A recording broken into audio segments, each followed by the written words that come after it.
Hello, ladies and gentlemen. Welcome to episode 2 of MSI After Hours, the scuffed podcast you never thought you needed, but here it fucking is. My name's Caedrel, as always, and I'm joined by Daniel Drakos, aka future TikTok superstar. Bro. Oh god, it's the worst. I feel bad having that title. Chat. If you love me, you'll follow me on TikTok. If you have a TikTok. If you don't make one. It's a very horrible platform. I can share my experiences at some point, but dude, I'm making it because I like the video format. I like the short 60-second videos. I think they're fun, but like, I don't know, man. I think I'm aged out of the platform. Dude, I sat on TikTok for like 2 hours today, just browsing random shit. I never thought it was this addictive, but it is. It's also just like, there's so much weirdly sexual content. Ender told me it was because I didn't when I clicked on it, I didn't click on any in particular trends, and TikTok was like, oh, you're a boy, you didn't click on any trends, you know what you love? Softcore porn for you, Mr. Drakos. And I was like, Jesus. So Ender made me follow some other stuff, so my feed's cleaned up at least a little bit. Okay, yeah, gotta drop some follows. Anyway, we're here to talk about the mid-season invitational. Now, today was not as banger a day as yesterday, but still, the boys made it through. But also, yeah, I mean, but the last 2 days have been rough, right? Like, yesterday was a banger because Pentanet made it through, but if Pentanet didn't make it through, it'd be like... Yeah. What do you think of this round 1 of MSI? What do you think of the MSI format in general? Oh, it's hard, dude. I don't want to flame because I work with a lot of people and probably some of the people who helped make this format. But I think that there's a lot of struggles that maybe aren't apparent when you make a format like this to when you're actually working it. But I think it's really rough that we're going to do a group stage with a bunch of the same teams. These 12 teams or 11 teams in this case, since the VCS couldn't make it. We're going to go down to 6 and we're going to do another group stage. Because I think one of the things that makes Worlds so magical, which has a very similar format to this stage 1 of groups, right, is that like when you finally finish groups, you go into best of 5, and you haven't seen any of these teams against each other yet. Where it's like we're gonna go into this top 6 group stage and play double best of 1 round robin, and at least like all of these teams will play at least one of their other opponents in the group, and it's still only best of 1. Like it'd feel way better to me if it was a little bit different. I also think it's really rough for the wild cards. Now I can't speak because I'm an LEC caster, right? So for LEC, I'm like, oh, it's fine. But like, are the smaller regions happier guaranteeing getting a shot against some of the bigger regions, or would they prefer to play against the smaller regions to get a shot to go through? Because I feel bad, like obviously Pentanet can feel really good, right? But I feel bad for Pain, who played pretty well. I think considered 2-4, but like definitely could have taken more games. There were a lot of really close games, especially that one against Mad. And it's like if they were in play-ins with that kind of performance, right, or the normal play-ins, like they would have made it to best of 5 stage probably, and they would have gotten a chance to play a best of 5 to like actually fight their way into main stage MSI. So it's hard for me to say who this is like. Who benefits the most from this format? Like, I think it's fine for us as a major region. Are the smaller regions happy with it? I guess is my big question. I think the thing that sucks for me, and correct me if I'm wrong, but there's only going to be 3 best of 5s in the whole tournament, which to me is kind of sucks. The whole tournament is best of 1, and there's 3 best of 5s that determine it, 2 semis and a final. That's it. There's 3 best of 5s that we can get out of this tournament, and the rest is just best of 1s. And don't get me wrong, a group with Damwon RNG. C9 Mad also sounds hype, but then you've got like you've got 6 teams in general, so you're gonna have Pentanets and PSG in there. You'd expect, unless DFM make an upset, and then it's just another round, another week of like 20 games straight, double best of 1s coming at you, non-stop grinding games. So it's draining, I think, especially for the players. Like imagine Pentanets, right? The emotional roller coaster they've been through over the last 6 days of playing 8 games non-stop. 4 games in one day. To be fair, like 5 actually. That's not a product of the format, right? Like the fact that Pentanets has played so many games, and someone pointed out Pentanets and RNG could play more games than any other team. I mean, Pentanets is basically going to play an entire LCS or LEC season over the course of this tournament if they eat just in these group stages, right? Which is sorry to interrupt you. When they get to round 2, every team's going to play 10 games. So they double round robin, 5 other teams, 10 games. Quick math, but yeah. That means Pentanets probably played 18 games in 2 weeks. Which is crazy, right? And to be fair, if you're not Pentanet, it's lower than that, but only by a couple games, right? Which is what's really, really crazy, right? It's only lower by 2 games. So that's nuts. But I think when you look at this format, it's unfair to bring the Pentanet Group into it because while everyone can agree that that's rough, right? Like, especially thinking that like the VCS would have been in this group. This would have been such a different group with the VCS there. Like the cool thing is OS gets to go through. Awesome for LCO, awesome for OS, awesome for Pentanet. You know, that's a really cool story and that's really hype. But like if you're looking at the format and the final day of this group, like that was not planned, right? Like that format and those changes for this group specifically were made out of necessity because a region couldn't go and couldn't come. But if you exclude tiebreakers and take any other group, right? Let's take Group B or C, 4 teams in it. They played, how many games they played? They played 6 games in total, right? Those groups. They played 6 games. And if they played 10 games of best of 1, they've played 16 best of 1s. No tiebreakers. 16 best of 1s in 2 weeks. That's crazy, isn't it? And then there's 3 best of 5s in the whole tournament. I think that's I mean, BO1 doesn't give great data, but if you play 16 of them, I'm sure you figured out who's a good team. And then coming into semis, I don't want to like belittle, not what's the word? I don't know, talk down on what the format is and take away from the hype of it. But I feel like if you're going to do double best of round robin and make teams do 10 best of 1s, I think by the time you finish group stage, you kind of have a clear favorite already coming into the best of 5s, don't you think?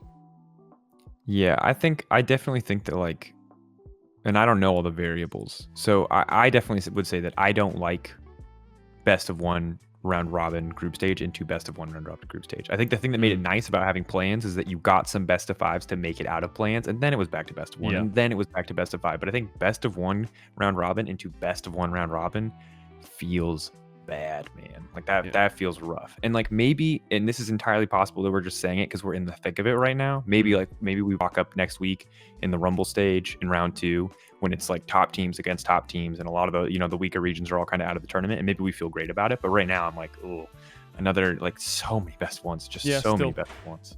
Anyway, but let's not take away from the fact that next round we're gonna see 2 best of 1s of Dam 1 RNG.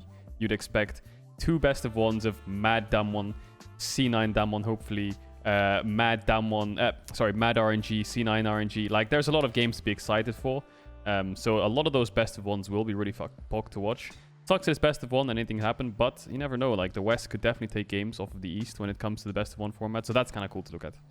Yeah, and I don't for the record, I don't mind best of 1 group stage at Worlds. I don't mind best of 1 group stage here. I think people that want like best of 3 group stage, I think that's just too much, frankly. I think best of 1 group stage is fine. I think it's just as a viewer, it's rough to watch that many just best of 1 formats. You want to get to best of 5. Like ultimately we all know best of 5 is like the best League of Legends thing, right? But for the record, I think just one thing to clarify to anyone out there who's like, I have this really good format idea, why isn't it X or Y or Z? Things to consider whenever you think about a format or suggesting a format or give feedback on a format is that there are a lot of variables. Like number one that most fans think of is like, what is the best for competition? That's why people like to bring up best of 3 for like regular season for regions all the time, et cetera, et cetera. But the other things you have to consider is what's best for viewers. Like a lot of people who would be suggesting formats, you're hardcore viewers and you're probably in the minority of viewership, to be completely honest with you. And then also what is good for sponsors, and what is good for people outside of, in this case, international, what is good for people in the other regions, right? Because more often than not, when I think of myself and what I want as an LEC fan, I'm thinking mostly from an LEC perspective. Whereas like you have to remember that all these other regions around the world, like yes, Brazil is not the strongest region in the world, but they have a huge player base. They have a huge audience that deserves like a legitimate shot in international competition. Like they have those players who deserve that opportunity. So all I'm saying with this is like, there's a lot of things to consider more than just like best of 5 is the best format. We should just play all best of 5 all the time forever because that's clearly the way to decide the best team, which is like, yeah, sure, true. But there's more than that. It's also an entertainment product. There's so many other factors that have to go into making a format that I think people miss out on when they're just thinking about either like, how do we get purely the best teams or how do we get X or Y or Z? People usually focus on one thing and make a format for that. Yeah, it's all about, I think in people's minds, it's all about competitiveness rather than like the other intricacies of like the broadcast or the setup, the time it takes, all these things, So I'm down for a group of 6 non-stop BO3s, but how long will that take? How much studio time does that take? How many people does that take behind the scenes? Yeah, also you're down for it now where you don't have to work it, but like let's say we've got we need every caster in the world just to cast this event non-stop 24 hours a day just to finish this tournament in less than a month. You know what I mean? Like there's so many factors. Anyway, that was a cool format discussion. I think there's a lot of controversy around that, or opinions flying around the room about that. But let's go to yesterday.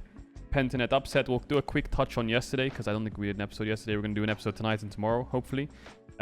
So yesterday, Pentanet win the best of 5 against UOL, which is crazy. They actually played a best of 5 in one day, I believe. Was it in one day in total? No, they played a best of 3 over the course of the thing. Okay, so yeah, yesterday they played a best of 3, but over the course of the entire tournament, they played a best of 5.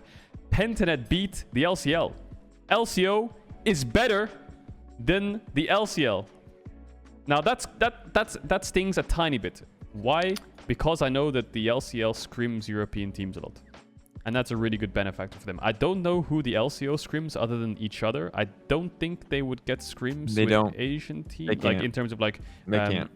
This is the disadvantage of the region. One of the reasons why the region has struggled historically is that they're just geographically so far away from other regions. They are like, and that's I think the thing that sucks for them is because like honestly, like Oceanic Pro players are some of the best pro players in the world. The amount of charisma coming out of a single Oceanic Pro team can take on like 5 teams from any other region. If they were like a stronger competitive region, I think you'd see so many fucking cool personalities come out of that region. It's crazy. Yeah. Also shout out to Page Time in the cast. They also produce the best casters. I wish I could say that wasn't true. Like I'm holding on to Captain Flowers as a proof that other regions could produce god tier talent, but like the ratio of Australian casters to any other nationality for English casting is crazy. And the awesome region. The fan base and stuff is really cool. I think like I don't know, all the things that they shout and stuff, and the alcohol and all that shit's just so cool. That said, very small, very far away physically from other regions. So they can pretty much only scrim amongst themselves. New Zealand, you get the Kiwis in there too. The Oceanic region as a whole, but then they're pretty far from anyone else, so you can't realistically play anywhere else with that crazy high ping. I know a lot of players did it back in the day. There were so many players like playing on NA server or something with 1 million ping.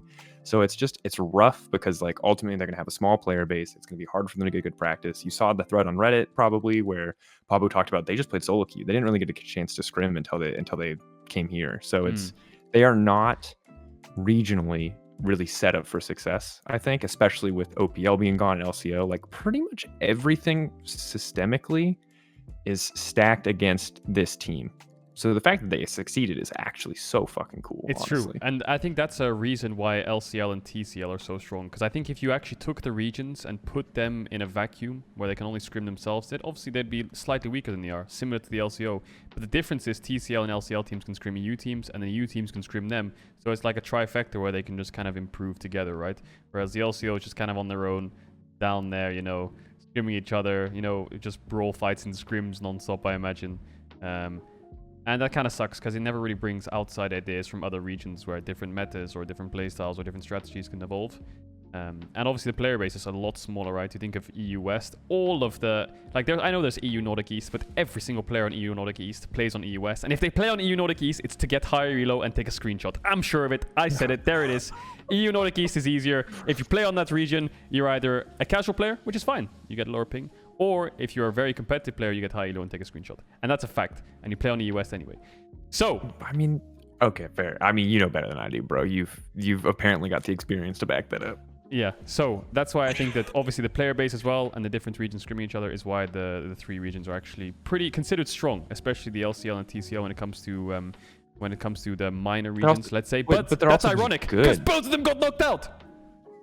I mean, okay, well, the TCL comparison is a little unfair because TCL wasn't playing Pentanet. TCL was playing, the PCS and LEC, which are the 2 of the strongest regions overall in the tournament. PCS number 5 probably. And remember that like people will count PCS as outside of the top regions, but when they were LMS, it was always the top 5, not the top 4. And if it was the top 4, like NA or EU were not a part of that discussion. So I think like sleeping on the PCS, I think is like not something you should be doing ever. So the fact that like come on, like TCL was like already against a mountain. Now that said, LCL, that's rough.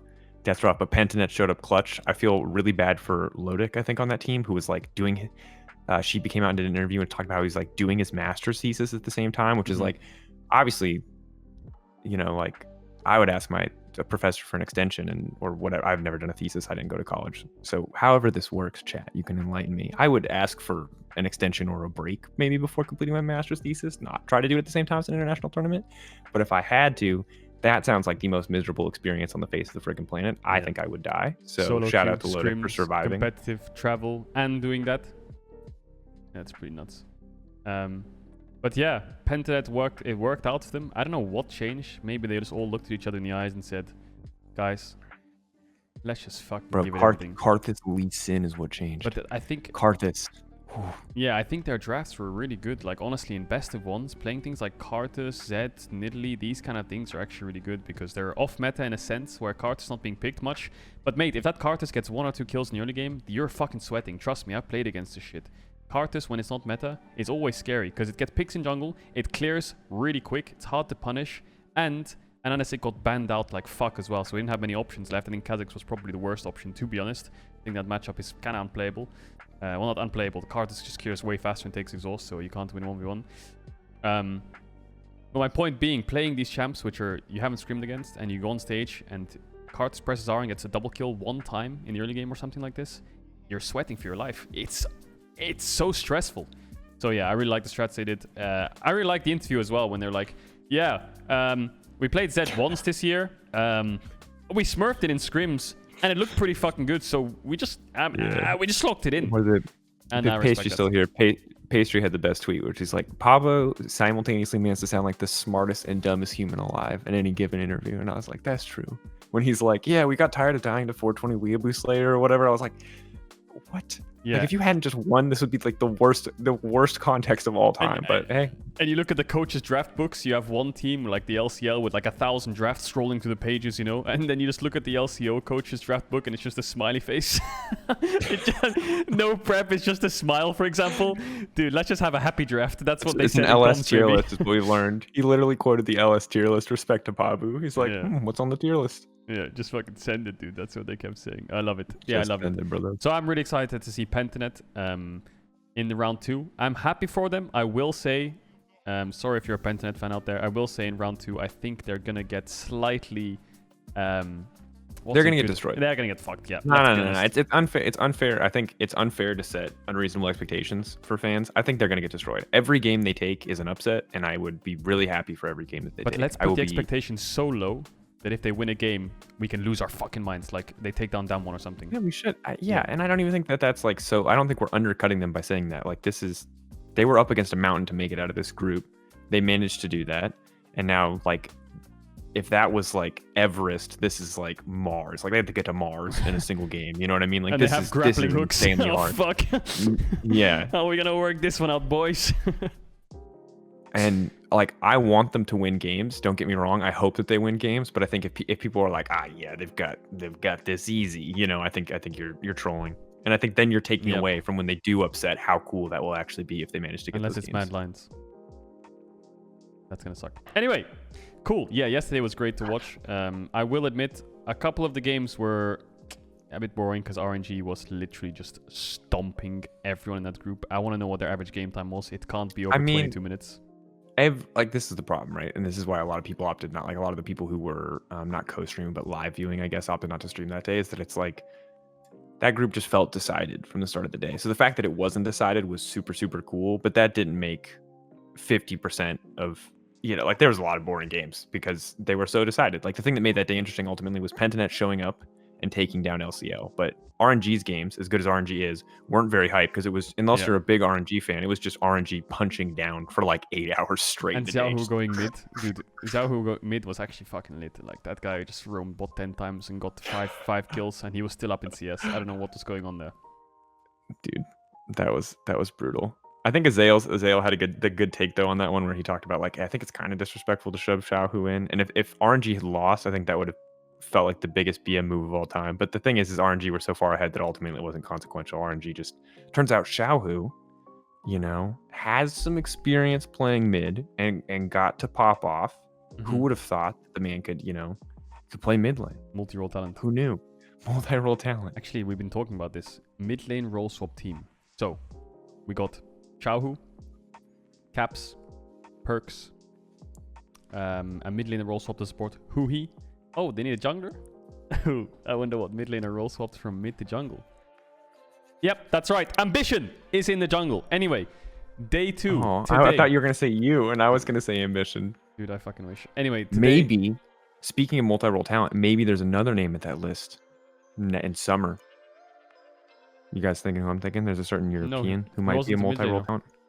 Don't count. He was on a mid laner. No, it doesn't. Yeah, but he can switch to another role. White people happy? Maybe. I wonder if it's gonna be Whippo in jungle next split. Anyway, today was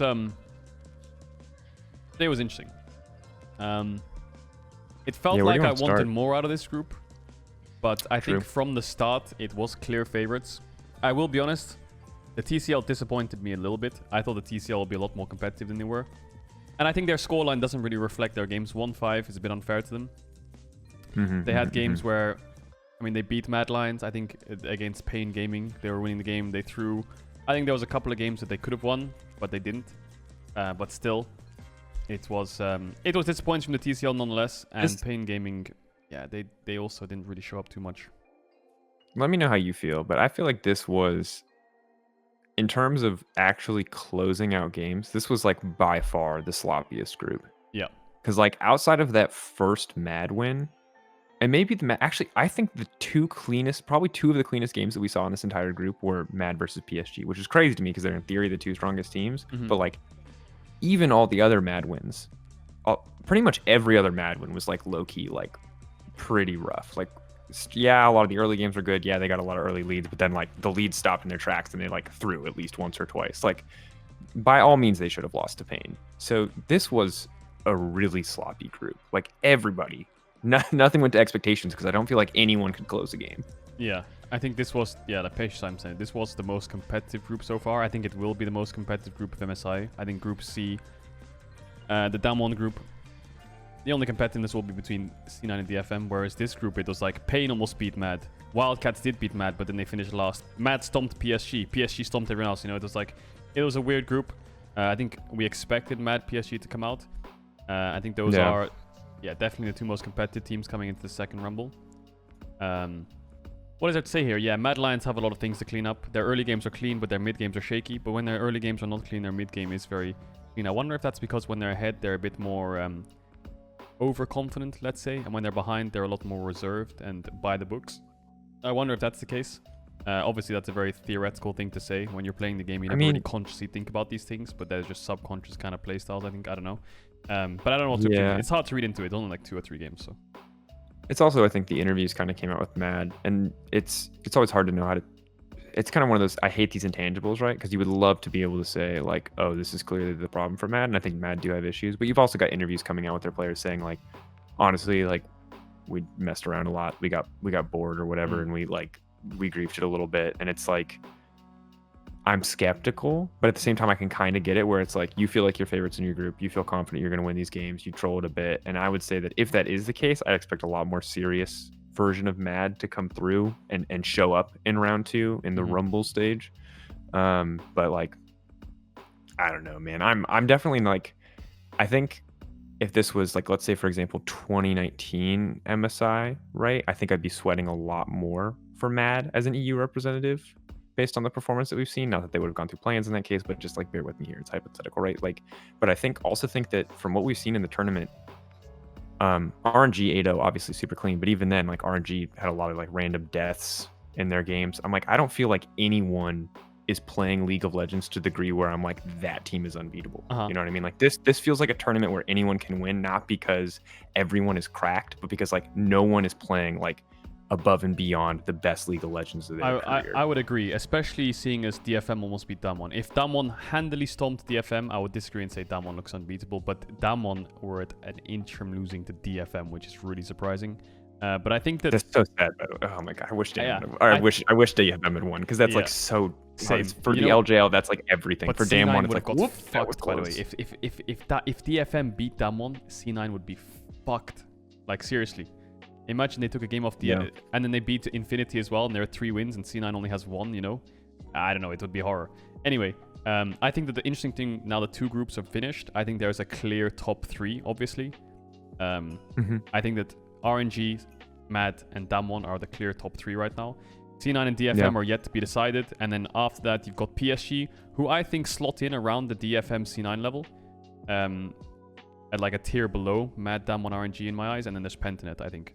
That's how I'm sort of seeing it. I mean, I need to see tomorrow. If C9 handily stomp DFM, they stomp Infinity, they look competitive against Damwon, then I'm happy to argue that they could be up to Mad Lion's skill level. But right now, from what I've seen, I think there's a clear top 3. Mad, slightly shaky, I must admit, in their group, but I still think that they would be competitive against RNG and Damwon. Obviously, RNG, Damwon probably slightly better, but yeah, I think PSG looks like they're on the same wavelength of like C9 DFM in a sense. Yeah, I think we talked about format problems already, but I think this is the other problem with the format is that I don't feel like any of this gives us conclusive enough evidence to like really build a team up or tear a team down, right? Like I think we can by default assume Pentanet are the worst team that's going through. Again, big underdogs, but just like historic success and the general like chaos and of their games, the fact that they really very much couldn't play League of Legends for the most part against RNG outside of maybe 1 or 2 plays per game. Puts them pretty far down there. But I think that when it comes to comparing the PCS to DFM Cloud9, I think a lot remains to be seen. I give Cloud9 the edge, but most of that's just based on like NA historic success. It's not based on what we've seen from C9 in the groups, because I think that C9 have looked like super shaky, right? Like, and DFM have had their moments, but they've had their rough moments too. So I think that the other problem that I have with this format that's kind of rough is like I don't feel like RNG 8-0'd, and I still would not put RNG above DFM. Like, what does that say about this groups? I think it pretty much tells me like if RNG 6-0 their group at Worlds, right? You were hot on RNG coming in, and else they have a really weak group. You are hot on RNG coming in, but RNG 8-0'd, and I'm like, well, that was expected.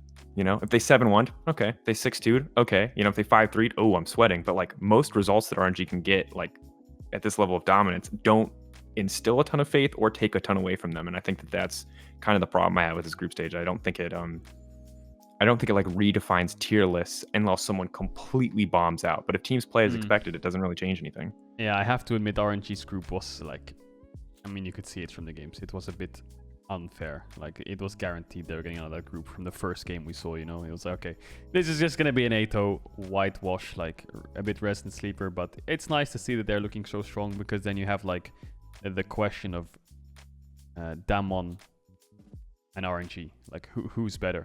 I think Damwon still on paper the better team, right? But I think when it comes to double best of 1 round robin, that's the cool thing about the next best of 1 format. Even though it's a long best of 1 and a long 2 or 3 weeks of best of 1s, like we're gonna see Damwon versus RNG twice. We're gonna see RNG versus C9 Mad twice. So it can give you a really good read on who's good and who's bad. But best of 5s are different beasts. Adaptability, growing in the draft. I think the best and worst part of next stage is it's kind of like almost feels like a full reset, and I think that's bad, because like you would want in a tournament like this to have your round 1 performance be really defining, but I think because of the nature of the competition, it doesn't really feel like that to me. But the good news is also it's a fresh start for teams like C9, for teams like Mad, who like while Mad, we're talking about Mad in 3rd, I think most people can agree like we still think Mad are pretty far behind. Not pretty far behind, I think that maybe that's unfair, but like definitely like look weaker than Damwon and RNG. But I think they can, like, you can come in fresh slate, and if we see a completely different version of this team, of C9, of DFM or whoever else makes it out, I won't be surprised, honestly, because it's like it's so hard to know what to take from this group stage. Except for I think C9 is probably the one exception where they're struggling, where I think no one expected them really to be struggling, and I think they're the only ones who I think like really have something to prove now in this group stage. So let me ask you a follow-up question, then moving on to tomorrow. Now, this is a very hard question to answer, but everyone asks it. Is C9 gonna make the 2nd round Drakos? Give me an answer. What do you think? It's like, bro, it's, okay, let me explain why this is a hard question for me. On the one hand, we look at, and these are maybe not always the best analytical tools, but they are helpful. We look at regional success. When has NA ever like dropped out of plans? When has they ever completed plans is another good question. They technically haven't at MSI at least. Or no, I guess they've made it to the best. They've been auto-seeded into the best of 5 stage. So that's kind of their experience, right? So that's one thing. When I think back on EU international performances, Perk Sven, I'm like, yeah, there's no way. But then I think back, Caedrel, do you remember 2016?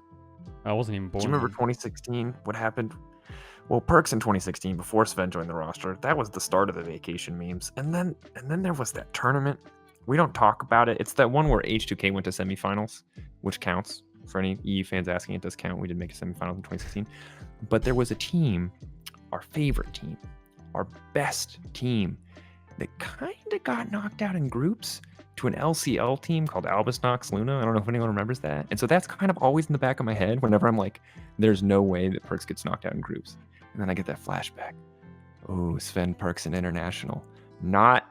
Historically not the most successful duo. A lot of rough splits. Yeah. Like, we do our best to forget 2016, but it happened, folks. And obviously we're really far removed from that, but like, these are the two forces in my head. On the one hand, Perks is a very good player. Sven is a very good player. Cloud9 are a very good team. Yes, Fudge struggled. Yes, I think Blabber is struggling to perform at the same level that he did domestically. I actually think Blabber is a very good jungler. I just think that he has not. I think that I don't know what is going on, but he is not performing the same level he did domestically. And that's really hurting Cloud9. So I agree.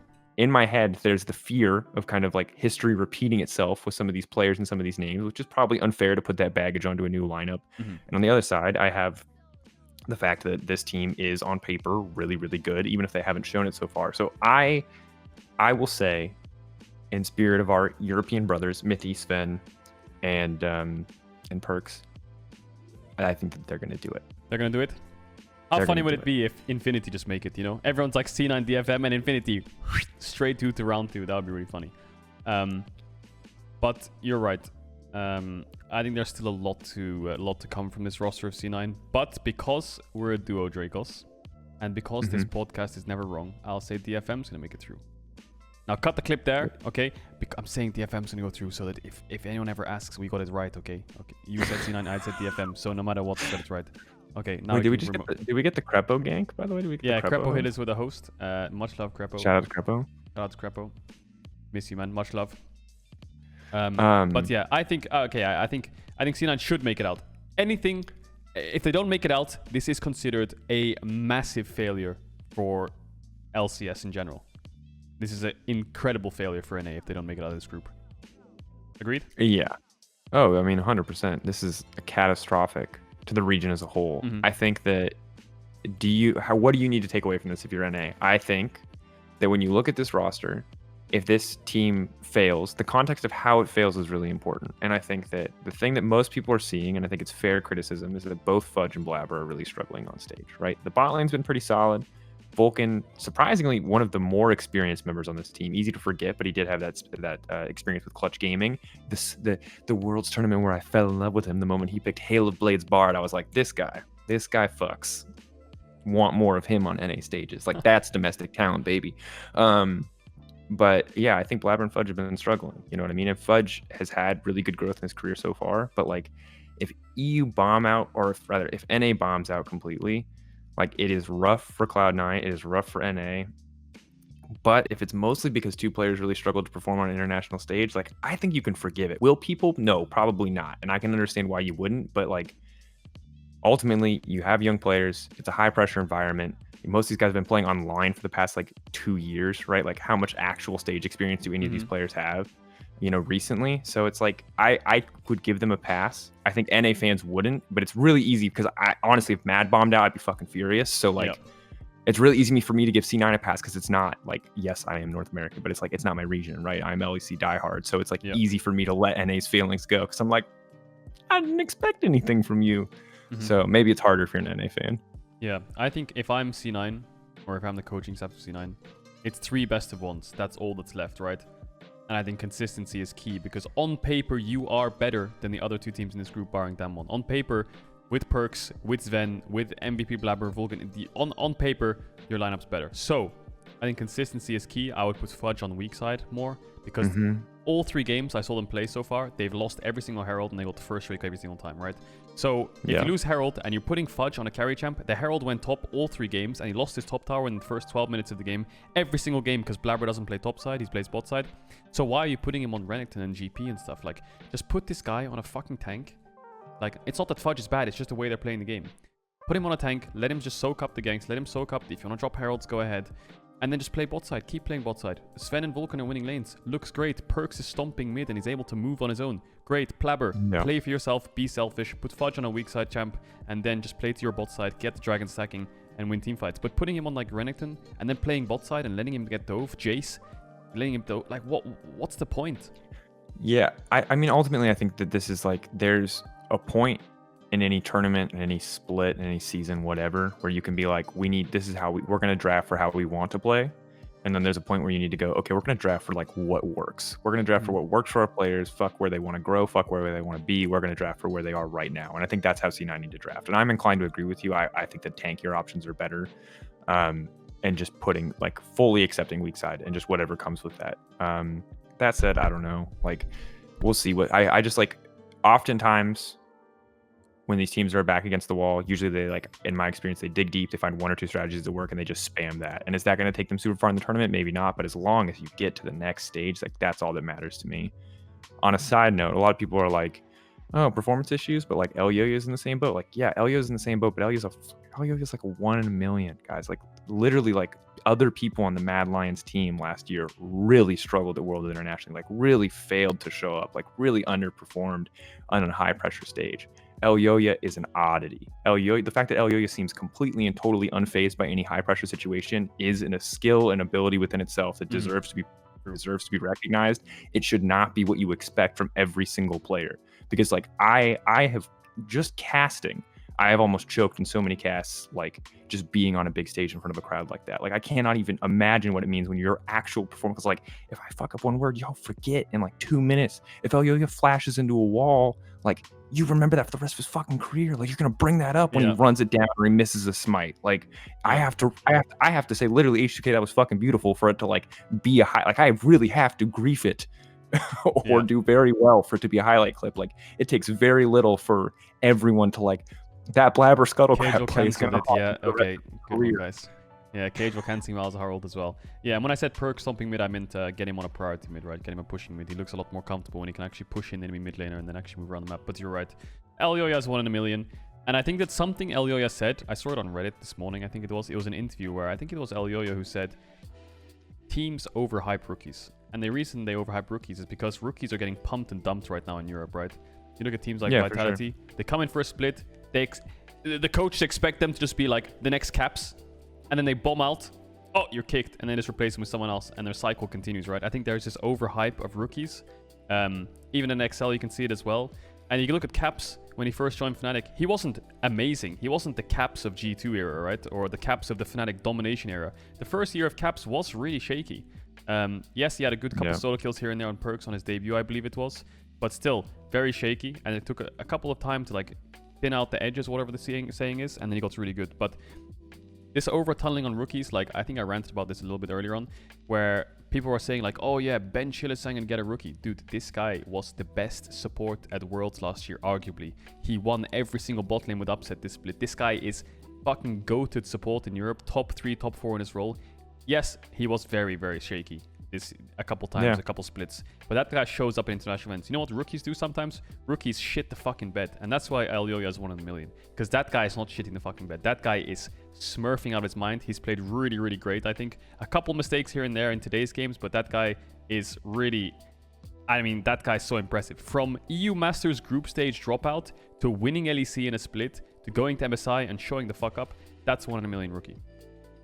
Yeah, I mean, Elyoya's story is, again, just insane. Like, I thought no one would ever top the Bwipo story, because the Bwipo story is really, really fucking crazy. Like, subbing in for Soaz instantly into playoffs, instantly into Worlds. Like, the Bwipo story and timeline is crazy. Benching Reckless for a season. Like, Bwipo has one of the craziest career trajectories in his first year, but Elyoya's is less crazy, but more meteoric, you know, because he goes from, like, not existing on anyone's radar to MSI in 2 years, you know? Like, actually nuts. And that said, like, some of the stuff that you talked about, like, yeah, like, people...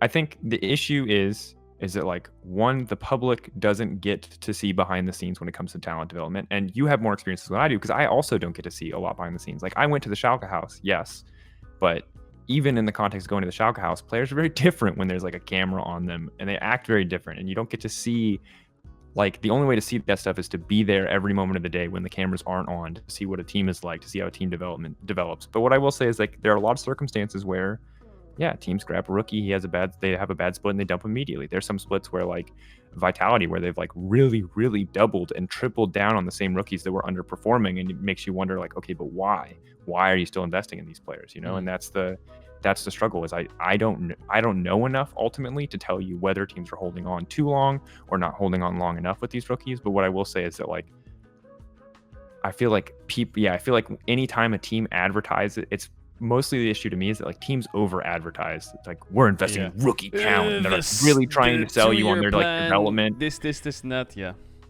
Yeah, they've got some kind of advanced plan. They've got some kind of crazy development strategy. And it's like, well, we never actually see that. You're just telling us what your plan is. And maybe there's like one video to follow up. So it's like hard to know how serious that is. But teams really try hard to sell you on the rookies. And then when they have to bench them, they try to be like, it's so true. You know, it's like rookies come in. We announced these rookies, 5 rookies. We are going to grow them. One split later. Yeah, we should probably kick like half these rookies. One split later. Yeah, let's kick the others. And then it's like, you know, just brushing it under the fucking carpet. And then when they first join, they're like, we're gonna grow these rookies. And then when one rookie does well and they go to another team like Fnatic or G2, they're like, for the rest of their career, yeah, we scouted that guy. We knew he was the best. And obviously some teams have scouted. I think Mad Lions have done a fantastic job, honestly. Sure. Mad Lions and Rogue are the 2 teams that stand out to me who have done a fantastic job. With their academy team, Rogue, fucking great scouting with Larson inspired. Trimby even. And then look at Mad Lions, like, dude, they're fucking smurfing. First of all, it was like Shadow and Kaiser coming in, like, and then it was Karzi, with Karzi coming in, Humanoid coming in as well. Everyone was really good that they picked up. And this is the problem, right? Is that like it's not really. I understand why orgs do it. It's like one, it's probably a fine business decision, and 2, it's like when you sign new players, that is a branding opportunity, and you want to be like, look at the way we're building rookie talent. You know, and some of these orgs are building rookie talent, and some of them believe they're building rookie talent and are just giving rookies a paycheck. You know what I mean? Like, but if you're an org, you're always going to sell it that way every time you hire a rookie. Like, look at us developing talent, acting as a talent pipeline. You know, that's in your best interest to sell it that way, regardless of what is actually happening. And the guy or people making that branding strategy or making that tweet may be in next to the team every single day, knowing that that's happening, or they might be like 100 miles away in an office in a different country, and there's like a manager going, yeah, we're definitely developing this rookie talent, and they go, shit, well, we're gonna tweet that, and they have like actually no idea what's going on. And there's lots of intricacies to it, like, yeah, Mad Lions grew Roma Shadow, but then they kicked them, right, and then they went down. And it also comes down to budget of the team, right, and then they're forced into it, or whether they want a cheaper roster to invest somewhere else, maybe out of the game. There's a lot of intricacies to it, but just our general point is just relating to like rookies overhype. Maybe it's a little bit too overfocused, but yeah, it's an interesting topic. It's a long discussion, much longer than the one we've had. Yeah, it's like a long discussion of hours and hours and hours about whether rookies are worth it, which rookies are worth it, you know. But we won't get into that. We're an MSI podcast. I think I took us a little bit off topic there, but it's after hours, mate. I've had a few drinks, you know. Greggy's been serving me up a couple cocktails. What is this RP every time? What? It's not RP. You're just. He's been serving you. I just asked him for a drink. Look, here's mate. What are you talking about? What the hell? He just gave me a drink, man. Anyway, yeah, RP.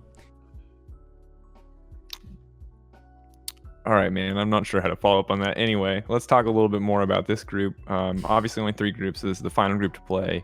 Expectations are Cloud9 and DFM go through. I think Infinity are pretty dunzo, despite the really cool game that they had against DFM initially. But Damwon, they're out.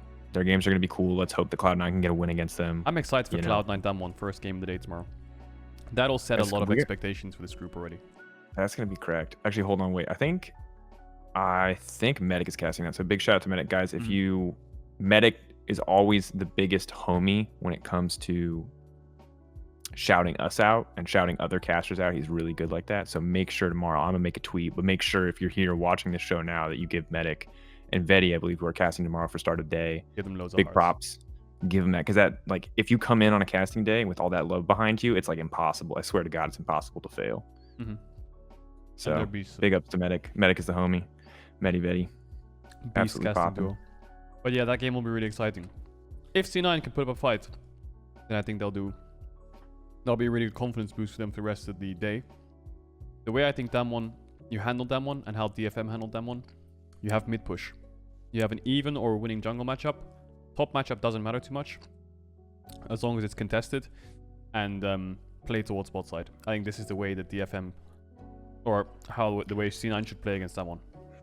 It's so, honestly, so hard though. It's like actually, sometimes it's so difficult. Like, I'm thinking back to even in the context of their finals. I was rewatching their finals with Mickey, and he pointed out some really crazy stuff that they did to me. They had this draft where Canyon was playing Nidalee, and they actually had like a losing lane setup, but then he just like one camped, walked through mid just to auto attack once, just so that his mid laner could push, and then walked bot. And they like instantly had prio in 3 places where they shouldn't have had prio because he was willing to sacrifice like 20 seconds of his time. Yeah. And that's the thing about it, is like, even if you have an even jungle matchup or a slightly winning jungle matchup, you still have to be able to match Canyon. So for me, it's like, yes, I believe C9 could do way better things to set themselves up for success in draft, but also like Blabber has to show up, no excuses on the day. That's a lot of pressure, but like you can't, if you're not playing full 100%, you can't contest Canyon. I mean, I will admit the way that DFM was handling Damwon was like heavy in the top side. Like solo killing Khan, pushing him in, looking for dives non-stop with the Urgot Udyr, but I don't think that's the way C9 should play it out. I think they should stick to their guns. They have a really good bot lane. Maybe play towards bot side. The dragon stacking looks worked. It looks practiced. They've done it 3 games in a row, the dragon stacking. Just put a weak side top, get some mid push, contested mid jungle, and then keep playing to their bot side. I think the problem they had last time was losing jungle matchup.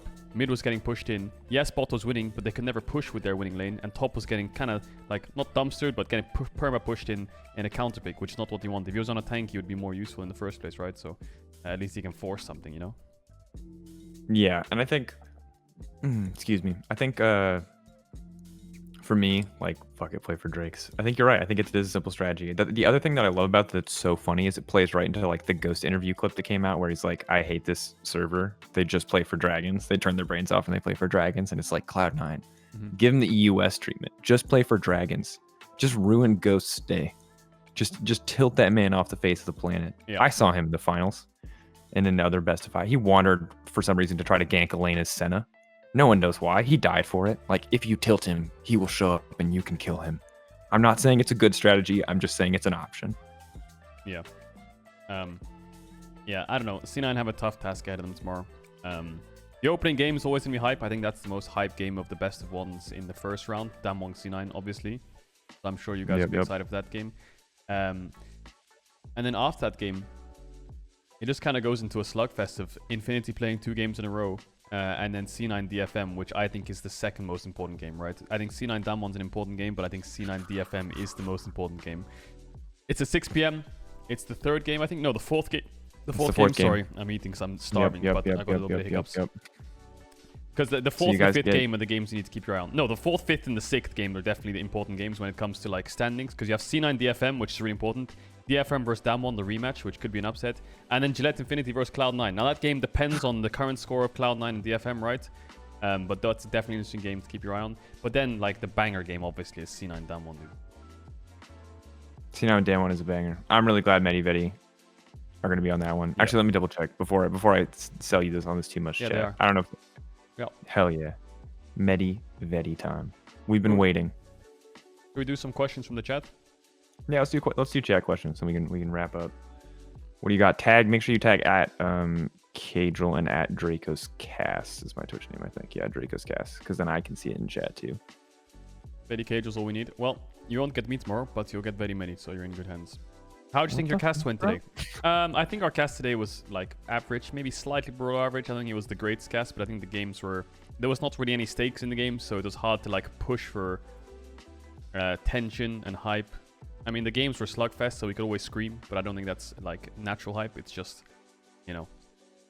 It popped off. I mean, it was fun. It was crazy. It's weird casting back half of an elimination day where half your games mean nothing, because when you prep for a best of 5 or you prep for regular round robin best of 1s like an LEC, your kind of your points and your talking points are fixed. Whereas when you do a day like this, where the teams you're casting will have played games before you hop on the desk, it's kind of like hopping in halfway through a best of 5. So there's a lot of things that you may have planned at the start of the day that aren't talking points anymore. Like we had a bunch of stuff to talk about with El Yoya that just really wasn't relative by the time we got to talk about El Yoya. And so it's just, I think that situation is really hard, casting the second half on those elimination days, because you have to adapt everything you're talking about to the context, and it's kind of a coin flip if any of your games are going to matter. So yeah, it wasn't our best day, it wasn't our worst day. Like, yeah. Could we do it better if we did it again? Sure, absolutely. I'm not going to sweat it too much, all things considered, but definitely want, like, we'll pop off more in round 2 when we get. We've got way more gas in the tank for those kind of best of 5s if we get them, hopefully, or the next round at least if we get them. How would you compare C9 and PSG? That's a tough question. I think I'd have to see C9 tomorrow before I could give you an accurate answer.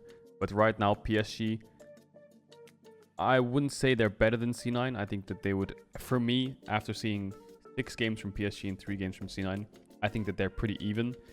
I think in the best of 5, it could be very tight. But I think if I see C9 tomorrow, I could give you a more accurate answer, right? If C9 bomb out, then I think PSG is a better team. If C9 actually manage to make it out and look competitive against Damwon, then I think that they're better than PSG probably. But that's just best of 1. It's really hard to say. Yeah. Let's see here. From Get Owned. I can't read that. It's an orange. Get Owned.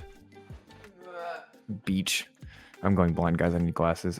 Which team scrims would you most like to watch? Honestly, dude, I've watched a lot of team scrims. I think one team scrims is always kind of hard. I've watched a lot of G2 scrims, which are like 50-50 if they're going to be useful or not, from a learning perspective. I would say Asian team scrims. I would really love to know how the LPL scrims. I would literally love to watch like a couple weeks of LPL scrims. I think watching one day of any team scrims is not going to be the most valuable, but that's like what would interest me the most. I would love to sit in a Damwon scrim set against like Mad or C9. Not just watch the games, but be in the room and have like a translator telling me what they're talking about. You know, that would be really interesting, like how their workflow is. Yeah, I think that's super, super interesting. I think it's one thing that we don't get enough insight into.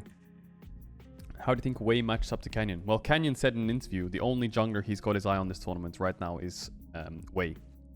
So he obviously respects him. I don't know how scrims have been going, but Canyon has his eye on him out of every jungler, which means that, yeah, maybe he's not concerned, but yeah, cautious of Wei. So I would say that Canyon's the best jungler in the world right now. But Wei is looking great. The problem is Wei is playing against teams which are considerably worse than they are, I must admit. Mm-hmm. So it's very hard to measure whether he's playing great, you know, because it just looks like he's just, I don't know, he's just smashing them. The Base Wizard asks, can you talk a little bit about Humanoid's performance this tournament? I think Humanoid's been playing pretty well. I thought he's been pretty consistent for the team overall. I don't think we're in like the Humanoid dies meme territory. He's definitely had 1 or 2 missteps, but I thought today especially he played super clean. Both of his Lucian games looked really, really good to me. Obviously there's a few like you can fault him for like the Maple all-in where he dies, but like for the most part he was super good in the team fights. He didn't really make any massive mistakes, so I'm generally I think Humanoid solid. I think Carzzy and Kaiser were the bigger question mark, and they've been pretty much popping off consistently, so I'm very happy about that. Carzzy, Kaiser have been great. I was nervous because I think that they were a little underwhelming in the final, and last year at Worlds they were quite underwhelming, and if you watch them this split, there were games where they popped off and dominated, and then there were the games where they played against the Callista Jarvan bot lane where like Carzzy just like leapt in and just like inted 3 times in a row. Jarvan against SK when he was playing Tristana. Yeah, so I was sweating a bit for them, maybe too much, maybe more than I should have been, but the fact that they played really well made me happy. Someone says, will we do a shoey if Pentanet take a game in the next stage? That sounds pretty funny, actually. Yeah, I mean, if it's on, we won't do it on proper broadcast. I think that's probably against broadcast policy, but yeah, on MSI After Hours, as long as it's not against Twitch TOS, I'll do a shoey. Yeah. I'll do a shoey if Pentanet take a game off. Should we do anyone? Yeah, fuck it, we'll do anyone. If Pentanets go 0-10, then we don't do a shoey. If Pentanets go 1-9, we'll do a shoey. Are we getting shoes to do a shoey out of, or we just take? How do shoeys work? I've never done a shoey. And you drink it. No, I understand that, but like Australians, are you just pouring alcohol? Is Pastry still in the chat? Are you just pouring alcohol in any old shoe? Because that feels unhygienic to me, but I'm just checking. That's the funny part of it. Any old shoe. God damn it. All right, fine. Just pick a shoe. Oh, for fuck's sakes. Okay, well, I'll try to find the least worn shoe in my house and maybe give it a wipe first with like some disinfectant and then just send it. But, nah, fuck it. Fuck it. The alcohol kills the bacteria. Oh, it does it? Okay, that sounds brilliant. Beer is high enough, but fine, whatever. We'll take it. Who would you think will Why is there... face? Sorry, go ahead. No, go ahead. Who do you think will win if Damwon and RNG face each other? That's a very hard question, my friend. I mean, luckily for us, we get to watch a couple best of ones before we actually have to figure that out. That's what I'm most excited for. God bless. I'm really hyped for RNG Damwon best of one. The best team in China versus the best team in Korea. All right, maybe this last question here. I like this one because it's about champions. It's random as hell. Do you think Sion could be a viable jungle in pro play? Do you want to start, Caedrel? I can go first, or you can go first. It's your call. No. All right, you can go ahead. No. He's got a lot of cool interactions that make him very fun as a casual jungler. The health stacking in the jungle is really nice. Like, I can understand why people would like him, but he doesn't really do anything.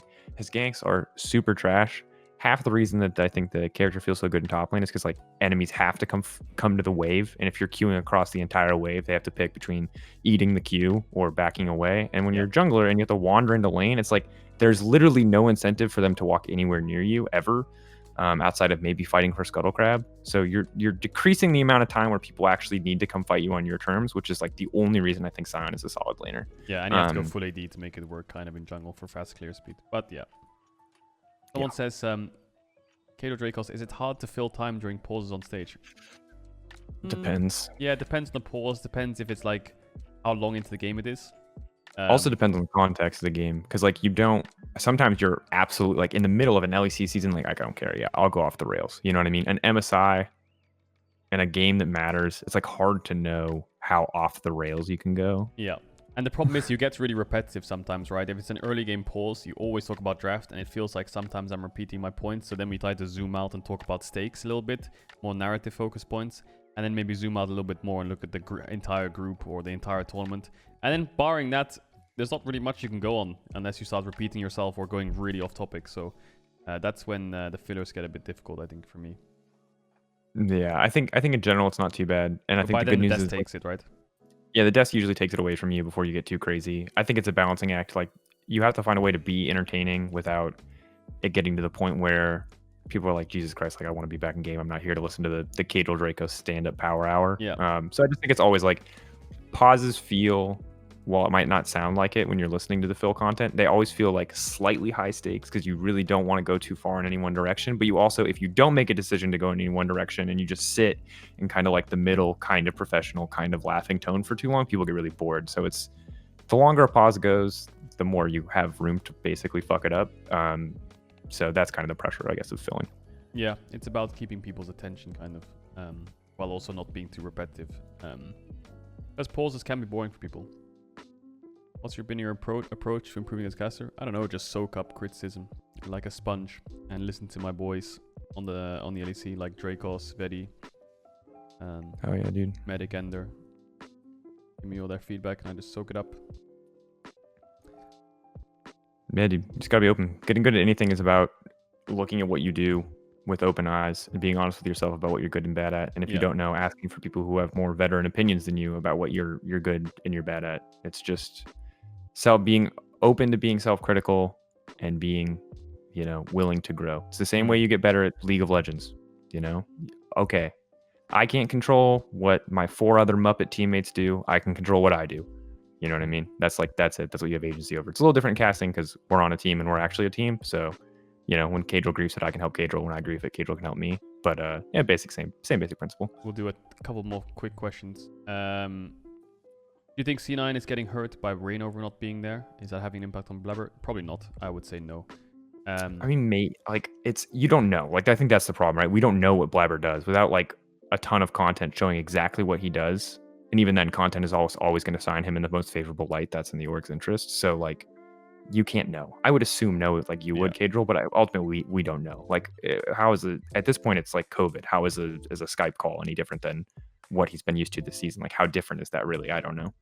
Well, we see Diana. Kanyon actually said in an interview that Diana will show up in this tournament. He's positive about it, but right now it's not going to show up because teams are still testing with it. I read an interview where he said Diana is yet to be picked, but he thinks it'll be picked. So it seems like it'll be a strong champ. Yeah, I think it's just the most high stakes AP jungler, right? Because if it doesn't get ahead, it's unlike Rumble and Morgana, it's kind of low-key useless, right? It just has the least reliable utility and damage output of the 3 really OP AP junglers. Yeah. Okay. That was cool. I like this podcast. I think episode 2 was kind of short, but well, not short. The problem is we don't have too much to talk about in terms of Group C because that finishes tomorrow. But we can come back tomorrow and talk about Group C. Oh, we can come back tomorrow? You want to come back to the bar again tomorrow with me? Bro, you know me, we're at the bar every night, dude. It's the only fucking bar right. we're allowed to go to legally. We're at the bar we're going every back. night. Yeah, that's fucking right. Yeah. They see me in the spotlight. Yeah. Sorry. You don't have to apologize, bro. I'm never gonna hold you back from freestyling. and they just get... No, I can't. I'm going to cringe. You better keep that in the edit, though, for YouTube. Everyone's spamming big. That was a pretty big rhyme, right? Big? There's that one guy who's like, please stop! Okay, dude. That was cringe. You're right, Amy, it was. But that doesn't matter. Freestyling's not about being good or bad. It's just about going. You just got to go. You get It's better true. if you do it. As soon as you start stumbling, that's when it gets bad. But you just have to keep sending it non-stop. Please stop, says Ender. Okay. No. Well, send it. Guys, this has been episode 2 of MSI After Hours. I'm Caedrel, that's Drakos. Make sure to check us out on socials and check out Drakos' new TikTok. Me and him are going to make some funny ones. And we're going to take over TikTok one step at a time. Thank you all for being here. Thanks for the questions. Thanks for the love and chat. And we'll see you guys for episode 3 tomorrow night. Pew, pew, pew, pew, pew. Okay. Drakos? Did you close the stream? I have no idea. No, I didn't. That was for the edit, you know. Now that it's just the Twitch stream. Edit. Now it's just us. Okay. I guess Twitch, we're pretty tired. This is where we can be honest with you, Twitch. C9 are doomed. DFM are too good. Japan picked one of the themes from Kimetsu no Yaiba as their Spotify anthem, and NA can't compete with that. Clip it! Clip Guys, it! they can't compete. Clip they it! literally have the power of anime, and not any anime, like not this trash ecchi crap that y'all want to watch in your free time. Like Demon Slayer's a good ass anime, chat. We can't. I don't know if NA can compete with that. Let's be honest. Wait, Caedrel. Like, why did I say Caedrel? I was writing. Jack sorry. even like has some kind of relationship with Crunchyroll, and I don't know if he can compete with that because I don't think his players picked an anime theme. Drakos, you know the Spotify. Good touch on there. Do you know who's on the Spotify advertisement? Let me tell you who's in the Spotify ad. Let me tell you guys who's in the Spotify ad. Ready? Spotify ad in between games. You'll see it. I don't know what it says, but it has Madison Beer. It has Khalid. It has Drakos and Caedrel. That's fucking right. Yeah, we've realized all of those people are on the same tier, by the way. Yeah, there's a lot of. They're in the same group, just like Infinity, Detonation, Focus Me, C9, and Damwon are all in the same tier because they're in the same group. We're all in the same. Yeah, we're in those ads. How cool is that? That's fucking right. I'm in an ad with Madison Beer. That's crazy. Anyway, I'm not really. It just cut out. Dude, I'm fucking random. Anyway, thank you guys for being here. Thanks for watching. I love you all. And yeah, stay safe, stay humble. Drakos, thanks for being with me on this podcast. I will catch you later, my lord. I will see you later. Shout out to Graggy. We tip him well, chat. Don't worry. Yeah, we tipped him well. He's fucking, yeah. The bill stacked up. Anyway, peace out, man. Later, dude.